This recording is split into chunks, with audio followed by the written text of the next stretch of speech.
Assalamualaikum warahmatullahi wabarakatuh. Halo kawan-kawan. Oke, kali ini kita akan bahas lagi nih menuju Pilpres 2024. Ada yang menarik sebab kan itu AHY itu selalu unggul pada survei Pilpres 2024. Nah, AHY ini dinilai paling berpeluang menjadi cawapres dari Anies Baswedan itu.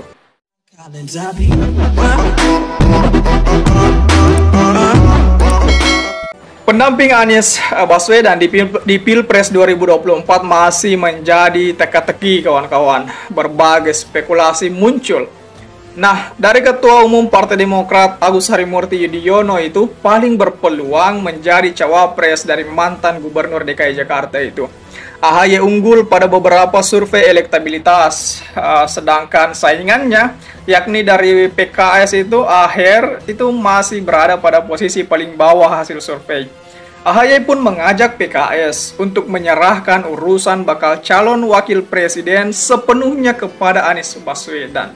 AHY mengatakan, dengan diserahkan kepada Anies, maka 3 partai koalisi perubahan yakni Nasdem, Demokrat, PKS memiliki posisi yang setara dalam menentukan bakal calon wakil presiden. AHY menilai wajar apabila calon anggota koalisi ingin kadernya menjadi pendamping Anies Baswedan itu. Namun, ia mengingatkan agar jangan sampai penentuan nama bakal calon presiden itu menghambat terbentuknya koalisi perubahan. Selain itu, menurut dia, Anies akan memiliki independensi dalam menentukan pasangannya tanpa diintervensi oleh pihak manapun. Nah, ini yang lebih penting ini. Calon pemimpin harus terlihat independen, harus terlihat meyakinkan keputusannya untuk dirinya sendiri tanpa harus disetir oleh pihak manapun, apalagi dari pihak partai itu pemimpin ngaco itu.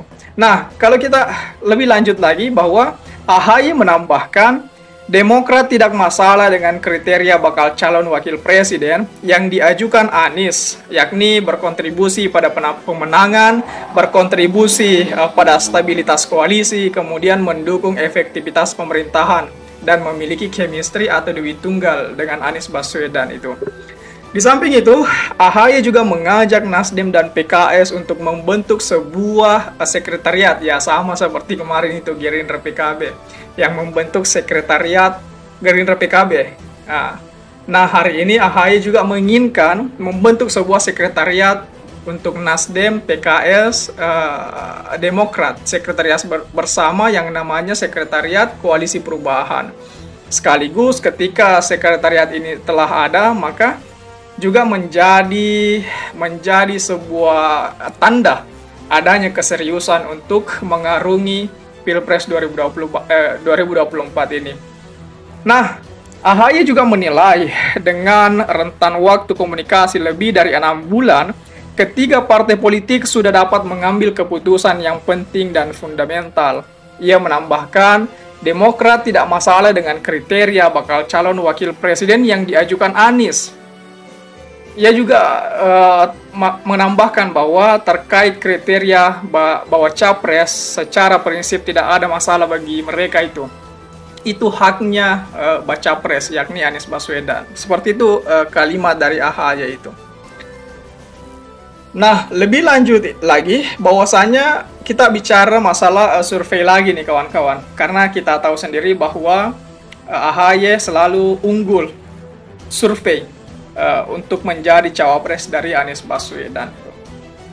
Nah, Ketua Umum Partai Demokrat itu Agus Harimurti Yudhoyono, Menteri Badan Usaha milik negara Erick Thohir, dan Gubernur Jawa Timur Khofifah Indar Parawansa memiliki elektabilitas tertinggi sebagai cawapres itu. Hal itu nampak dari hasil survei Indikator Politik Indonesia terkait simulasi 7 nama cawapres ini. AHY menempati urutan pertama dalam tingkat elektabilitas sebesar 23,2%. Disusul Erick, kemudian disusul Khofifah yang hanya sebesar 10,6%. Kemudian, elektabilitas cawapres di posisi keempat ditempati oleh mantan Panglima TNI itu, Jenderal Andika Perkasa dengan raihan 7,7%. Sedangkan elektabilitas cawapres Ketua DPR RI sekaligus salah satu Ketua DPP PDIP, Puan Maharani itu berada di peringkat kelima dengan 6,3%. AHY menempati urutan pertama dengan tingkat elektabilitas sebesar 23,2% itu. Nah, disusul kemudian Erik di peringkat kedua, kemudian Hovifah, lanjut Jenderal Andika. Nah, diketahui survei tersebut berlangsung hingga 1-6 Desember 2022 kemarin kawan-kawan, dengan melibatkan 1.220 responden dari seluruh provinsi tanah air. Jejak pendapat dilakukan melalui wawancara tatap muka langsung dan sampel ditarik menggunakan metode multitest random sampling itu. Dengan metode itu, survei memiliki tingkat kepercayaan 95% dan margin of error-nya kurang lebih di angka 2,9% itu. Nah, menarik sekali untuk kita nantikan apakah dengan melihat hasil survei ini AHY dapat ditunjuk oleh Anies menjadi tandemnya pada Pilpres 2024, ataukah Anies mengambil langkah lain. Karena AHY juga pernah mengklaim dirinya itu memiliki chemistry yang bagus, chemistry yang baik dengan Anies Baswedan. Jadi memang tanda-tanda seperti ini telah diperlihatkan oleh AHY sejak lama itu. Karena dari Demokrat ngotot untuk mencawapreskan AHY itu untuk ditandemkan bersama Anies. Bahkan kemarin juga secara terang-terangan Demokrat mengatakan bahwa kadernya itu bakalan kecewa jika bukan AHY yang ditunjuk oleh Anies itu. Jadi menarik untuk kita nantikan kawan-kawan. Nah, kembali lagi kepada kawan-kawan semua. Menurut kawan-kawan, apakah AHY sangat cocok, sangat ideal jika dipasangkan dengan Anies atau tidak? Coba tulis di kolom komentar. Oke? Saya pikir itu saja dulu. Terima kasih telah tiba di sini. Terima kasih telah menonton video ini. Jangan lupa subscribe agar tidak ketinggalan pada video selanjutnya. Sekali lagi terima kasih dan wassalamualaikum warahmatullahi wabarakatuh.